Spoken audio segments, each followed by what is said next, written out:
আজকে আমি first time বানাবো কাঁকড়ার জন্য একটি ট্যাঙ্ক। এর জন্য আমি কিছু কাঁকড়া, যা সামুদ্রিক কাঁকড়া নামে পরিচিত, তা আমি চুজ করে নিয়েছি এবং আমি কিছু পাথর নিয়েছি, যা আমি নুন এবং জল দিয়ে ভালো করে ওয়াশ করবো, কারণ পাথরের মধ্যে অনেক ব্যাকটেরিয়া এবং ভাইরাস থাকতে পারে, তা কেটে যায়।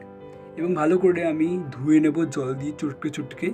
তারপর আমি একটি ফিশ ট্যাঙ্ক নিয়ে নেব। সেই ফিশ ট্যাঙ্কের মধ্যে একপাশে পাথর রেখে একটু উঁচু করে দেব। এর ফলে কী হবে, কাঁকড়া সেই উঁচু পাথরের উপর উঠতে পারবে। এরপর তার পাশে অল্প বালি নেব, কারণ বালির মধ্যে কাঁকড়া থাকতে ভালোবাসে। এবং সব কিছু করার পর ভালো করে জল ঢালবো, একটি জলের লেয়ার সৃষ্টি করব, আর একটি বড় পাথর আমি দিয়েছি। এর ফলে কাঁকড়া সেখানে উঠে থাকতে পারে এবং সব কমপ্লিট। সর্বশেষে আমি কাঁকড়াকে এখানে